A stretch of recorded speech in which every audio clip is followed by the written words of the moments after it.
Bunny Redenbaugh in 413, and Maggie asked me if I would like to do a baking with Bunny. And she offered to help me think of something easy to make, so I am making actually a packaged brownie mix, but I am doctoring it up and it'll taste altogether different. So we started with a package of brownie mix. It's a Duncan Hines 18-ounce package, and this happens to be milk chocolate. You can use whatever you want, just till you use about that size. And it calls for 2 eggs for fudgy brownie mix. So I have those here, and I've cracked them and put them in here ready. So they're ready. And it calls for 1/4 cup of water.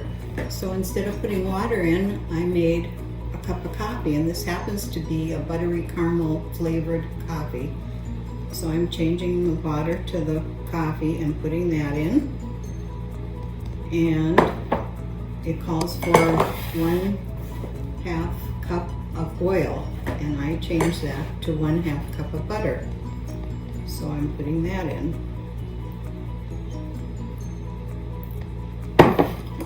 So I'll mix this together now. I've also preheated my oven to 350, and I prepared my pan. I'm using a 9x9 pan. You can make an 8x8, but it would be a little thicker. You can make a 9x13, and that would be a little thinner. Go a little further, but I have tried this with the 9x9 before, and I know it works, so that's what I'm using. And it says to mix thoroughly. So I'm just going to try to get the powdery stuff mixed up a little bit, and then I will add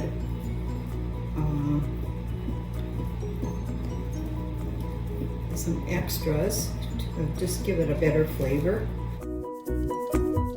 And that's 1 teaspoon of vanilla and 1 teaspoon of cinnamon, and I also decided to try a little bit of cocoa powder.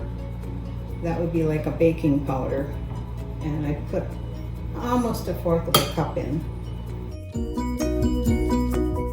Any of these things you add on to change the flavor, you can do what you want.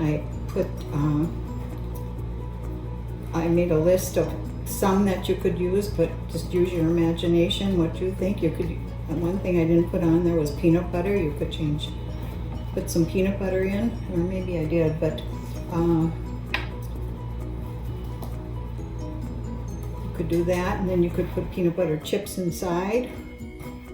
You can use any kind of chips beside this. I'm going to add some chips, about 1/2 cup, and I'm using a salted caramel chip. They are yummy, just out of the bag.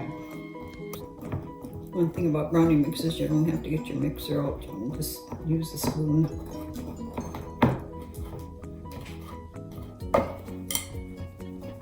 And I'll add the chips, mix those in. I've also mentioned you could put pieces of candy in, chopped candy, but I wouldn't put too much of anything in, or I think it would get really heavy and break apart real easy. Like with the chips, I think just chips is plenty. I think if you add candy beside that, it would weigh way too much. Okay, now I'm going to put it in my prepared pan. What I did was put parchment paper in my pan and sprayed the bottom. Pretty much everything is done like it says on the back of the package, except you're adding things.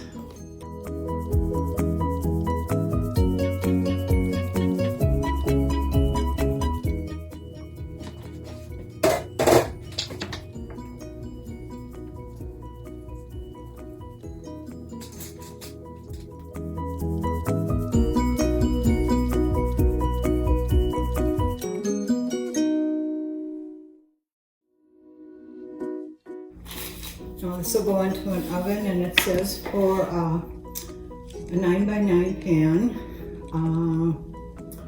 27 to 30 minutes. So I'll probably start with 25 minutes and then start checking every couple minutes. And again, that's at 350. I've taken the brownies out of the oven now, and they did take about 27 minutes. I took them out at 25 and checked them a couple times, put them back in and let them go for another minute or so. Anyway, they're cooled now, and I'm going to make the ganache for the top. And for that, I'm taking 1 cup of heavy whipping cream, and I'm putting it in a microwave safe bowl, and I will microwave this for 2 minutes, and I'll watch it to make sure it doesn't boil over.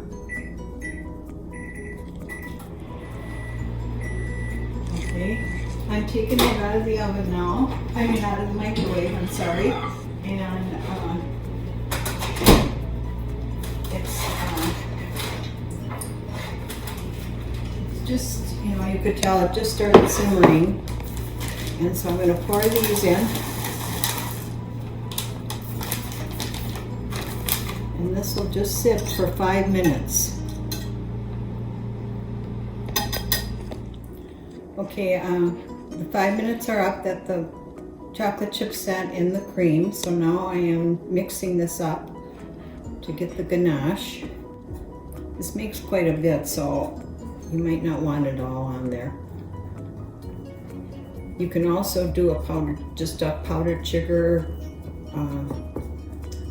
dusting, or you could do any other kind of frosting,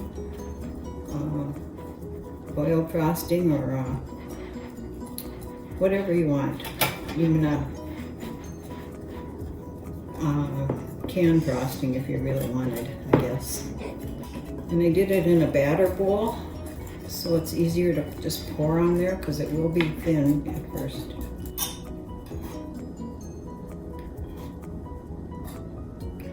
I think that's pretty good.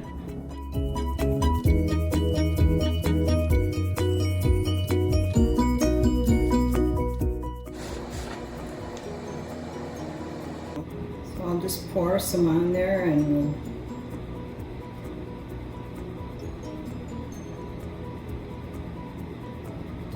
spread it out a little bit.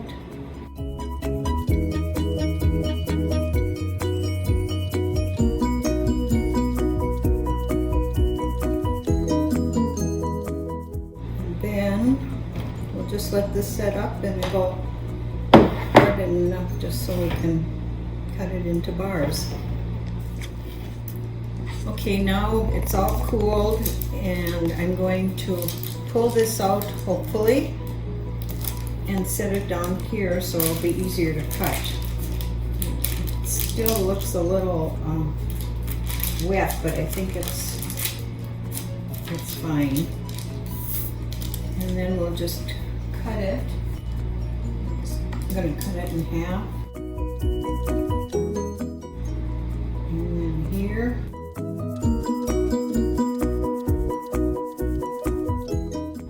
And here.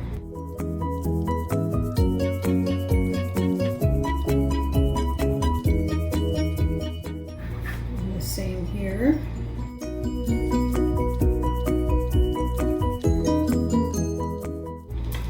can put these on a plate and serve them, or you could put them in plasticware and keep them.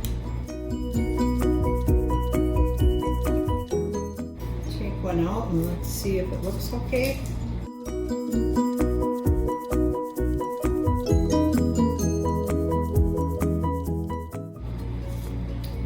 Have it. I think the ganache could be a little harder yet, that's all. But yeah,